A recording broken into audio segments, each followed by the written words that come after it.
Central jail సౌజన్యంతో మనకి ఈ ఫ్యూయల్ అవుట్లెట్స్ ఏదైతే పెట్టారో వాటి ఓపెనింగ్కి, అదేవిధంగా ఈరోజు ఇక్కడ కేఎఫ్కి ప్రెజెంట్ కేఎఫ్కి ఈరోజు ఓపెనింగ్ చేయడానికి ఇక్కడికి రావడం జరిగింది. నాతో పాటు ముఖ్య అతిథులుగా పెద్దలు గౌరవనీయులు ఎమ్మెల్యే గారు బుచ్చ చౌదరి గారు, అదేవిధంగా పెద్దలు గౌరవనీయులు ఆదిరెడ్డి వాసు గారు, ముఖ్యంగా మా హోమ్ సెక్రటరీ, అదేవిధంగా మా సూపరింటెండెంట్ రాహుల్ గారికి, అదేవిధంగా రవికృష్ణ గారికి, అందరికీ మన శేషారావు గారికి, ఎక్స్ఎమ్మెల్యే శేషారావు గారి నుంచి కూడా ఈ సెంట్రల్ ప్రిజన్ అన్నది విజిట్ చేయడం, అదేవిధంగా ఉమెన్ ప్రిజన్ కూడా విజిట్ చేయడం కూడా జరిగింది. ఈ రోజు ఇప్పటికీ రాజమండ్రిలోనే ఇంచుమించుగా 3 ఫ్యూయల్ అవుట్లెట్స్ ప్రిజన్స్ ఆధ్వర్యంలో నడపబడుతున్నాయి.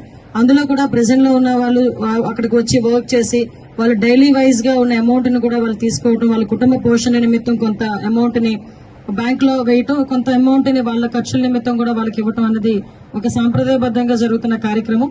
వీళ్ళ భాగంగానే వీళ్ళందరికీ కూడా రేపు పొద్దున్న వాళ్ళు జైలు నుంచి మళ్ళీ బయటకు వచ్చిన తర్వాత వాళ్ళ జీవన విధానం సాఫీగా సాగటానికి, మళ్ళా నేర ప్రవృత్తి వైపు తిరిగి చూడకుండా ఉండటానికి, ఒక సమాయత్తం చేయటానికి ఈ జైలు శాఖ అనేది జైలులో ఉన్న ఖైదీల విషయంలో చాలా హ్యుమానిటీ బేసిస్ మీద వాళ్ళకి ఒక మంచి ప్రవర్తన కలిగించాలనే ఉద్దేశంతో చేస్తున్న మంచి మంచి కార్యక్రమాల్లో భాగంగానే ఈరోజు ఈ ఫ్యూయల్ అవుట్లెట్ గానీ, ప్రిజన్ కేఫ్స్ గానీ ఇవన్నీ కూడా మనం పెట్టడం జరిగింది. వీటిలో భాగంగానే ప్రిజన్ కి కూడా ఇక్కడ నుంచి ప్రిజన్ కేఫ్ నుంచి కొంత ఆదాయం కూడా ప్రిజన్స్ డెవలప్మెంట్ కి కూడా మనం యూజ్ చేసుకోవడం జరుగుతుంది.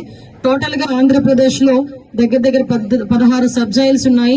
అదేవిధంగా ఒక స్పెషల్ జైల్స్ ఒకటి, డిస్ట్రిక్ట్ జైల్స్ ఒకటి, అదేవిధంగా మనకి బోస్టన్ జైల్ కూడా ఒకటి కన్స్ట్రక్షన్ లో ఉంది. అదేవిధంగా మనకి ఉమెన్ ప్రిజన్ ఒకటి ఉంది, సెంట్రల్ జైల్స్ 2 ఉన్నాయి. ఓవరాల్ గా టోటల్ మనకి 3483 మెంబర్స్ ఈ రోజు స్టేట్ వైడ్ ప్రిజనర్స్ కింద ఉన్నారు. అందులోని సుమారుగా అంటే ఓవరాల్ గా చెప్పాలంటే 700 ఓవర్ క్రౌడ్ ఉంది. ఇక్కడ కూడా రాజమండ్రి సెంట్రల్ జైల్లో కూడా 1200 యాక్చువల్ కెపాసిటీ, ఇప్పుడు 1250 మెంబర్స్ ఈ రోజు అక్కడ ఓవర్ క్రౌడ్, ఒక 50 మెంబర్స్ ఓవర్ క్రౌడ్ కూడా ఉన్నారు. అంటే ఇందులోని మేజర్ గా మేము అందరం కూడా చూసేసరికి సాధారణంగా మేము గవర్నమెంట్ లోకి వచ్చిన తర్వాత కూడా ఎక్కువగా గాంజా మీద దృష్టి పెడుతున్న దానికి కూడా కారణం కూడా ఇక్కడ మేము సెంట్రల్ ప్రిజన్స్, మేము ఏదైతే వైజాగ్ ఒకసారి సెంట్రల్ ప్రిజన్ నేను విజిట్ చేయడం జరిగింది. అట్ ద సేమ్ టైం ఇప్పుడు సెంట్రల్ ప్రిజన్ రెండోదైన రాజమండ్రి సెంట్రల్ ప్రిజన్ కూడా మేము చూడటం జరిగింది. విజిట్ చేయడంలో ఇందులో సుమారుగా ఇక్కడ సెంట్రల్ జైల్లోనే దగ్గర 376 మంది గాంజా కేసెస్ ఉన్నాయి. అఫ్ కోర్స్ వైజాగ్ తో పోలిస్తే తక్కువే ఉన్నాయి. ఇక్కడ వైజాగ్ లో దగ్గర 1000 వరకు అక్కడ గాంజా కేసెస్ ఉండడం అనేది జరుగుతుంది. ఓవరాల్ స్టేట్ అంతా కలుపుకొని ఒక 1700-1800 ఉంటే గాంజా కేసెస్, అందులోని కేవలం 1000 వరకు వైజాగ్ లోనే ఉండడం కూడా మనం గమనించాల్సిన అవసరం కూడా ఎంత ఉంది. సుమారుగా మనందరికీ కూడా తెలుసు, ఈ రోజు ఈ ప్రిజన్స్ లోని ఎప్పుడో ఇంచుమించుగా 1861 లో కన్స్ట్రక్ట్ చేసిన ఈ ప్రిజన్ ఇది. అంటే బ్రిటిష్ కాలం నాటికి ముందు నుంచి కూడా ఈ ప్రిజన్ అక్కడ కన్స్ట్రక్ట్ చేసబడి ఉంది. అప్పటి నుంచి ఇప్పటి వరకు కూడా ఏదో మెయింటెనెన్స్ అవుతుంది, ఓవరాల్ గా అక్కడెక్కడ ఇబ్బంది లేకుండా జరుగుతుంది. ఇందాకే మేము మీకు విజిట్ చేయడానికి వెళ్ళినప్పుడు మన సూపరింటెండెంట్ గారు వీళ్ళందరూ కూడా అక్కడ ఒక గోడ కూడా ఇబ్బందికరమైన పరిస్థితిలో ఉంది, కూలిపోవడానికి రెడీగా ఉంది. ఆ గోడ కన్స్ట్రక్ట్ చేయాలంటే వెంటనే హోమ్ సెక్రటరీ గారికి చెప్పడం జరిగింది. ఇమ్మీడియట్ గా ఆ కన్స్ట్రక్షన్ కూడా మేము ఏర్పాటు చేసి అక్కడ ఎవరికి కూడా భద్రతా సంబంధించిన ఎటువంటి ఇబ్బందులు కలగకుండా చూసుకునే బాధ్యత కూడా మేమందరం కూడా తీసుకుంటాం. ఈ రోజు ఉమెన్ ప్రిజనర్స్ దగ్గర కూడా నేను వెళ్లి విజిట్ చేయడం జరిగింది. సమావేక్ష అనేది ఉండేది. ఇందాక నేను లోపలికి వెళ్తే ఒక అతను నాకు చెప్తున్నాడు, 23 సంవత్సరాల నుంచి నేను ఇక్కడే ఉండిపోయానని నాకు కాగితం కూడా ఇచ్చున్నాడు ఆయన. 23 సంవత్సరాల నుంచి నేను ఇక్కడే ఉన్నానండి, నాకు క్షమాభిక్ష రాలేదు, మీరు మాకు సపోర్ట్ చేయండి అని చెప్పి చాలా మంది వచ్చి మాట్లాడడం జరిగింది. ఆల్రెడీ అందులో కొన్ని సెక్షన్స్ మార్చారు. దాని గురించి కూడా డిపార్ట్మెంట్ వైజ్ గా మేమందరం కూడా ఒకసారి చర్చించి దాని మీద ఎటువంటి నిర్ణయం తీసుకొని యాజ్ ఎర్లీ యాజ్ పాసిబుల్ మళ్ళా క్షమాభిక్ష అనేది తిరిగి పెరోల్ విషయంలో కూడా ఒకసారి మేమందరం కూడా స్క్రూటనైజ్ చేయాలి. ఇందాకే డిపార్ట్మెంట్ వాళ్ళతో పెరోల్ కి సంబంధించి ఇంతకు ముందు ఒక్కసారి గనక షూరిటీ పెడితే వాళ్ళని కంటిన్యూ చేసేవారు, తర్వాత ఎన్నిసార్లు పెరోల్ మీద బయటికి వెళ్ళినా. కానీ ప్రతిసారి కూడా వాళ్ళని వేరే షూరిటీ పరిస్థితి కనిపించట్లేదు. దాని మీద కూడా మేము దృష్టి పెడతాం. అదేవిధంగా మనందరికీ కూడా ఈ రోజు అక్కడ వాళ్ళకి ఏదైతే ములాఖాత్స్ ఇవన్నీ కూడా ఎలా జరుగుతున్నాయంటే అంతా కూడా బాగానే జరుగుతున్నాయని నిజంగా చాలా బాధాకరమైన విషయం. వాళ్ళు ఆ క్షణికావేశంలోనో లేకపోతే తెలిసి తెలియని వయసులోనో తెలిసి తెలియక చేసిన తప్పులకి ఈ రోజుకి కూడా కుటుంబానికి దూరంగా ఉండి వాళ్ళు పడుతున్న బాధ. అదేవిధంగా నేను అక్కడ ఉమెన్ జైల్లో చూసిన ఫెసిలిటీస్ కూడా నిజంగా చాలా ఆశ్చర్యం అనిపించింది. At the same time happy కూడా అనిపించింది. అక్కడ కూడా వాళ్ళకి చిన్నపిల్లలు 6 years లోపు వరకు ఉన్న వాళ్ళ తల్లితో ఉండడానికి, అదేవిధంగా లోపల వాళ్ళకి అన్ని కేర్ టేక్ అనమాట, సెర్లక్ దగ్గర నుంచి మిల్క్ దగ్గర నుంచి ప్రతి ఒక్కటి కూడా జైల్ డిపార్ట్మెంట్ నుంచి వాళ్ళకి సపోర్ట్ చేయటం, ఇవన్నీ కూడా చూశాను. వాళ్ళతో కాసేపు ఇంటరాక్ట్ అయ్యాము, వాళ్ళకి ధైర్యం చెప్పొచ్చాం.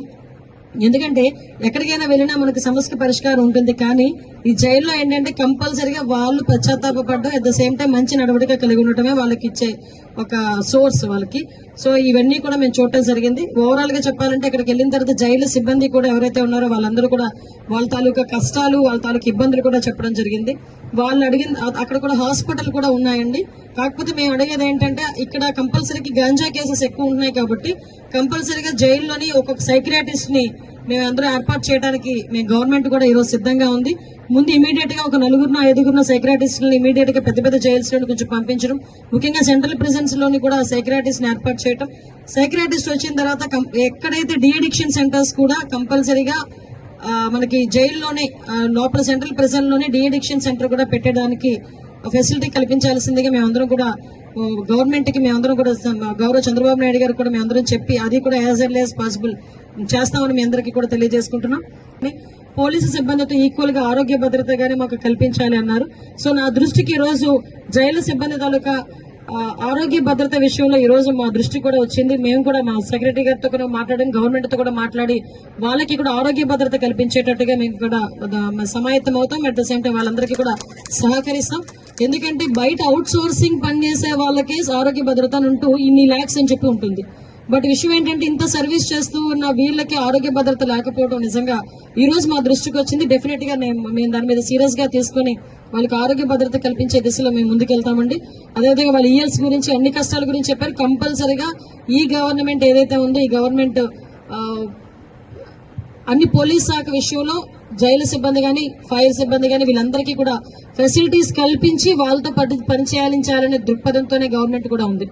ఇందులో విషయం ఏంటంటే నిజంగా ఒక నేను లోపలికి వెళ్ళేసరికి వన్ ఆఫ్ ద మూమెంట్ లో కొంచెం ఎమోషనల్ కూడా అయ్యా. ఎక్కడ వెళ్ళి అయ్యానంటే స్వప్న బ్లాక్, స్నేహ బ్లాక్, అది కూడా ఒకసారిగా కొంచెం ఇబ్బంది పడే పరిస్థితి వచ్చింది. స్నేహ బ్లాక్ దగ్గరికి వెళ్ళేసరికి లోపలికి వెళ్ళి చూసాము, ఆ ఫెసిలిటీస్ అన్ని అక్కడ అన్ని చూసాం. కాకపోతే 53 రోజులు మా నాయకుడు ఏ నేరము చేయకుండా 53 రోజులు ఆ స్నేహ బ్లాక్ లో ఉండడం అన్నది నిజంగా ఆ సిచ్యువేషన్ చూసేసరికి నిజంగా మేమందరం కూడా చాలా ఎమోషనల్ గా ఫీల్ అవ్వాల్సిన పరిస్థితి వచ్చింది. బట్ అదే అంటారు కదా, రోజులు అన్నీ ఒకలా ఉండవు. ఈ రోజు అదే బ్లాక్ మేము కూడా విజిటర్స్ కింద వెళ్ళాం. అది బ్యూటీ ఆఫ్ డెమోక్రసీ. వాసు గారిని కూడా తీసుకెళ్లి ఏ బ్లాక్ లో పెట్టారు, స్నేహ బ్లాక్ రూమ్ నెంబర్ 11 లో పెట్టారు. ఆయన చూసుకున్నారనమాట, ఏ బ్లాక్ లో నేను ఉన్నాను, నన్ను పెట్టారు ఈ బ్లాక్ లో కూడా నన్ను. అంటే ఓవరాల్ గా అయిపోయిందంటే బ్యూటీ ఆఫ్ డెమోక్రసీ అదే. సో ఈ రోజు అదే జైలు దగ్గరికి విజిటర్ గా మేము అక్కడికి వెళ్లి చూసి వాళ్ళ పరిస్థితులు చూసుకుని వచ్చే పరిస్థితి వచ్చింది. కానీ ఒకటేంటంటే ఒకటే చెప్తాను, రాజకీయాలు తర్వాత ఉండేనా మాట్లాడుకోవచ్చు, కానీ ఏ రోజు కూడా తప్పు చేయని వాడు అన్నది వాడు ఎవరు కూడా అందులోకి వెళ్లే పరిస్థితి రాకూడదు. అదే మేము అందరం కూడా కోరుకుంటున్నాం. ఈ రోజు జైలుకి సిబ్బందికి సంబంధించి ప్రతి ఒక్క ఫెసిలిటీస్ కల్పించడంలో గానీ అదేవిధంగా వాళ్ళకి జైల్లో సౌకర్యాలు కల్పించడంలో కానీ అన్ని కూడా ముందుంటాం. ఇంకో విషయం చెప్పాలంటే లాస్ట్ టైం వైజాగ్ నేను సెంట్రల్ ప్రిజన్ విజిట్ చేసినప్పుడు ఇంచుమించుగా 11 నెలల వరకు ఫుడ్ బిల్స్ కూడా ఆ రోజుకి ఇవ్వలే. 11 నెలల ముందు నుంచి ఫుడ్ బిల్స్ కూడా ఇవ్వలే. రీసెంట్ గా మా గవర్నమెంట్ వచ్చిన తర్వాత ఈ ఖైదీలకి సంబంధించిన ఫుడ్ బిల్స్ అన్ని కూడా క్లియర్ చేసి ఈరోజు మొత్తం అంతా కూడా స్ట్రీమ్ లైన్ లో పెట్టాల్సిన పరిస్థితి వచ్చింది. అన్ని కూడా సర్దుబాటు చేసుకున్నాం, అన్ని కూడా క్లియర్ కట్ గా జరుగుతున్నాయి.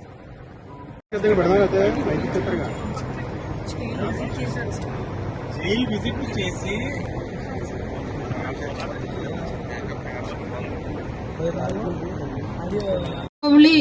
అక్టోబర్ 2 అనుకుంటున్నాం.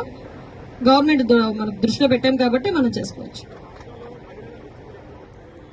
అయింది, వాళ్ళందరినీ కూడా పట్టుకున్నారు. ఎవరైతే వాళ్ళు తీసుకెళ్లారో ఆ పిల్లల్ని కూడా పట్టుకోవడం జరిగింది, వాళ్ళని కూడా పట్టుకోవడం జరిగింది. ఓవరాల్ గా ఇక్కడ ఒక విషయం చెప్పాలండి, ఎక్కడ ఏం జరిగినా పోలీసులు చాలా ఫర్మ్ గా వర్క్ చేస్తున్నారు. పోలీసులు విత్ ఇన్ 48 అవర్స్ లో గానీ ఎక్కడ పెద్ద కేసు అయితే విత్ ఇన్ 1 వీక్ లో మాత్రం వాళ్ళందరినీ కూడా పట్టుకుని వాళ్ళందరినీ కూడా రిమాండ్ కి పంపించి పోక్సో యాక్ట్ అయితే పోక్సో యాక్ట్ కట్టి ఇమీడియట్ గా ఫాస్ట్ ట్రాక్ కోర్ట్స్ కూడా ఏర్పాటు చేసుకుని అక్కడ శిక్ష పడేదానికి ఇంచుమించు 3-4 నెలల్లోనే శిక్ష పడేదానికి కూడా పోలీస్ డిపార్ట్మెంట్ వాళ్ళు వాళ్ళ కార్యక్రమాలన్నీ కూడా పూర్తి చేస్తున్నారు. ఎక్కడా కూడా ఎటువంటి నెగ్లిజెన్సీ లేదు. కావాలని బురద చల్లుతున్నారు తప్పించి, ప్రతిపక్షాల్లో ఉన్న వాళ్ళు కావాలని బురద చల్లుతున్నారు తప్పించి ఏదైనా ఉంటే ఏం జరగాలనుకుని ఇప్పుడు జరుగుతున్న సిచ్యువేషన్స్, అన్ఫార్చునేట్లీ జరుగుతున్న సిచ్యువేషన్స్ మనం కంట్రోల్ చేసుకోవాల్సిన